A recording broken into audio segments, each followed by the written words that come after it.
시청자 여러분 안녕하십니까? JTBC 아침 뉴스입니다. 오늘 아침 신문부터 살펴봅니다. 먼저 전북일보입니다. 전주시 제2청사 건립을 놓고 수년째 논란이 이어져 온 가운데 내년부터 전주시청 통합청사 종합계획이 본격화할 것으로 보입니다. 통합청사 종합계획 용역을 맡은 전북경제연구원은 부지와 예산 등 타당성 검토를 통해 내년 말쯤 결과를 발표할 예정입니다. 다음으로 전북도민일보입니다. 오는 2022년 차기 대선과 지방선거가 석 달 간격으로 치러지면서 민주당의 권리당원 확보전이 빨라지고 있습니다.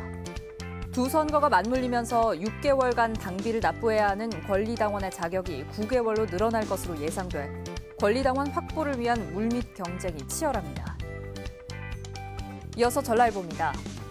다음 달 7일부터 대입 정시 모집이 시작되지만 코로나19로 대입 전형 일정이 촉박해진 데다 정보도 부족해 학생들이 원서 작성에 어려움을 겪을 것으로 보입니다.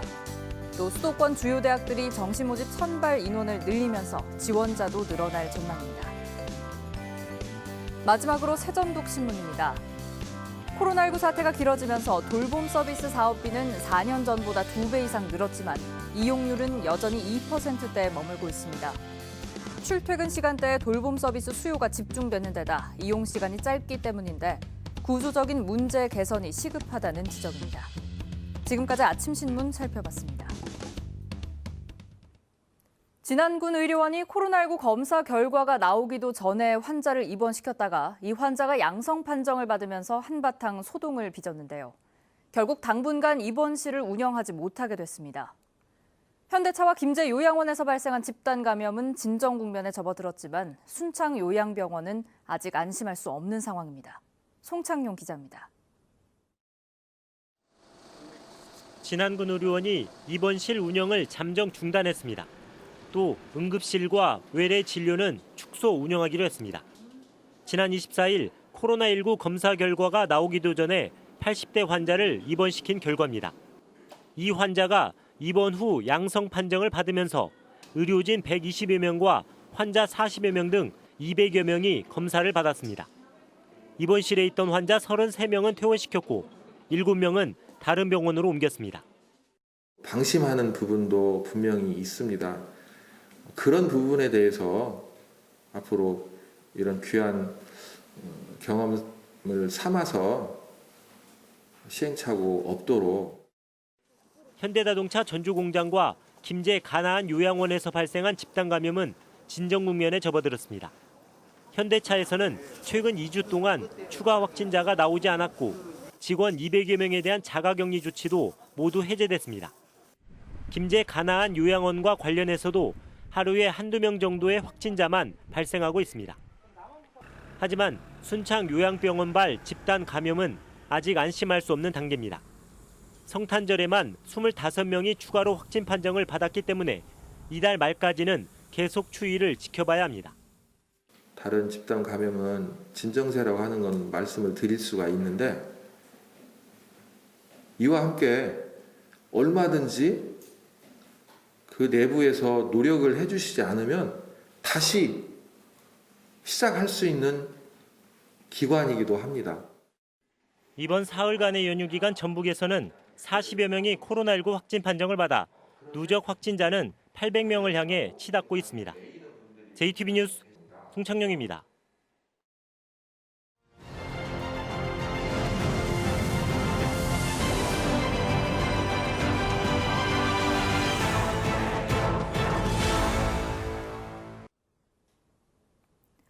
올해 이스타 항공 문제는 전북은 물론 전국적으로도 가장 뜨거운 뉴스 가운데 하나였습니다. 매각 시도가 불발되고 대규모 정리해고가 이어지면서 많은 갈등과 논란이 빚어졌기 때문인데요. 창업자인 이상직 의원은 각종 비난의 십자포화를 맞은 것도 모자라 선거법 위반 혐의 재판까지 받고 있습니다. 이승환 기자입니다. 일본 불매운동으로 깊어진 항공업계 경영난. 이스타항공의 매각 작업은 코로나19 사태로 한 번 더 꼬였습니다. 인수계약을 했던 제주항공은 밀린 임금 등 1,700억 원을 먼저 해결하라며 시간을 끌었고 가족들이 이스타항공 홀딩스를 통하여 소유하고 있는 이스타항공의 지분 모두를 회사 측에 헌납하기로 결정하였습니다. 하지만 제주항공은 7달 만에 끝내 계약 해제를 선언했습니다. 특별하게 지금 말씀은 없는데요. 공시를 해야 되는 사안이기 때문에 공시를 했고요. 이후 이스타항공은 600여 명의 직원에 대한 정리해고를 단행했습니다. 정리해고 멈추고 일자리를 다시 원래 상태로 돌려놓으라는 겁니다. 창업자인 이상직 의원에 대한 각계의 비난이 쏟아졌습니다. 노동계는 물론 야당은 특위까지 구성해 맹공을 퍼부었으며 이스타항공 창업자 일가의 행태가 일자리 정부를 표방하는 문재인 정부와 민주당의 노선에 부합하는 것인지 분명한 입장을 밝혀주십시오. 수상한 지분 구조와 이상직 의원의 편법 징여 논란까지 불거지자 여당까지 나섰습니다. 창업주의자 국회의원으로서 책임을 갖고 국민과 회사 직원들이 납득할 만한 조치를 취해 주시기 바랍니다. 당 차원의 징계가 임박하고 제명설까지 확산되자 이 의원은 탈당을 선택했습니다. 창업자로서 그리고 대주주 부모로서 현 상황의 무게와 이에 대한 제 책임을 동감합니다. 하지만 이후 행보도 온통 가시밭길입니다. 여전히 이스타항공 매각 작업은 감감무소식이고 측근 구속과 본인의 선거법 위반 재판으로 의원직마저 장담할 수 없는 상황입니다. 재판에 성실히 임하고 사필 규정 진실을 밝히겠습니다. 지난 대선 때 문재인 후보 캠프에 참여한 뒤 중진공을 거쳐 국회로 복귀한 이상직 의원. 이스타항공 설립과 함께 화려하게 비상했던 이 의원은 역시 이스타항공과 함께 끝없이 추락했던 한 해였습니다. JTB 뉴스 이승환입니다.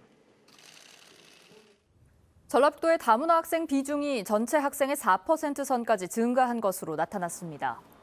전북교육청에 따르면 전체 학생은 해마다 줄고 있지만 다문화 학생은 계속 증가해 지난 4월 현재 19만 6천여 명 가운데 7,700여 명으로 전체의 3.9%를 차지하고 있습니다.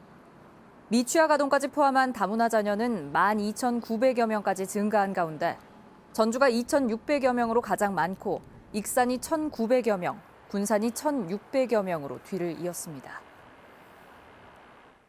올해 농작물 재해보험 가입 면적과 농가가 큰 폭으로 늘었습니다. 이달 현재 도내 농작물 재해보험 가입 면적은 9만 700여 헥타르로 지난해보다 20% 증가했고 가입 농가는 29% 증가한 5만 5,800여 가구에 이릅니다.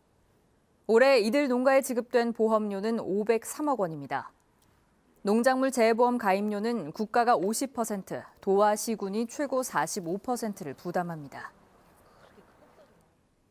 전북의 농업용 저수지 1,786곳 가운데 68%는 만든 지 70년이 넘은 것으로 나타났습니다. 특히 57%인 1,260곳은 점검과 보수가 시급한 안전등급 C등급 이하로 분류됐습니다. 전라북도는 이에 따라 정밀 검사를 실시해 보수와 보강에 나서기로 했습니다. 전주시가 정원 산업을 발전시키기 위해 추진하는 정원문화박람회가 내년 6월에 열립니다. 전주시는 내년 6월 2일부터 닷새 동안 종합경기장과 기린대로 노송동 일원에서 정원문화박람회를 연다고 밝혔습니다. 전주시는 박람회 기간에 70여 개의 정원을 설치할 예정입니다. 익산 3기면 제3일반산업단지의 행복주택이 들어섭니다.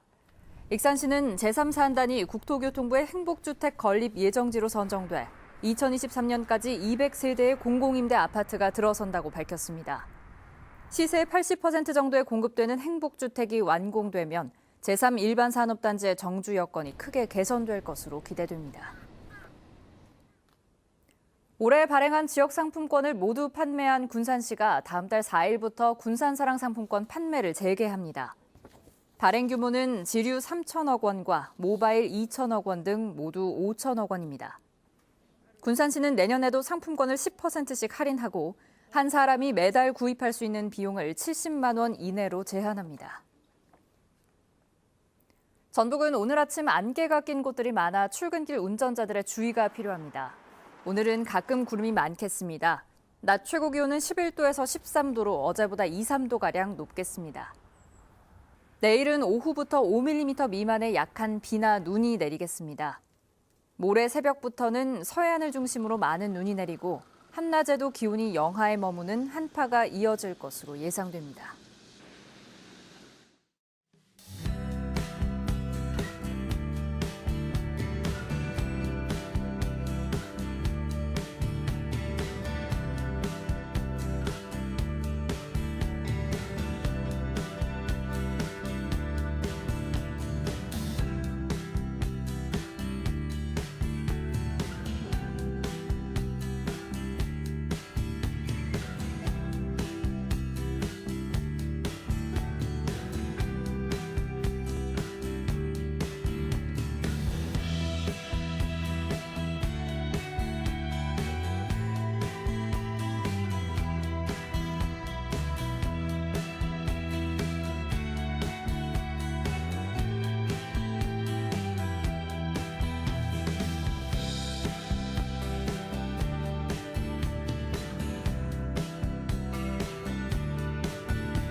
JTBC 아침 뉴스를 마칩니다. 함께해 주신 여러분 고맙습니다.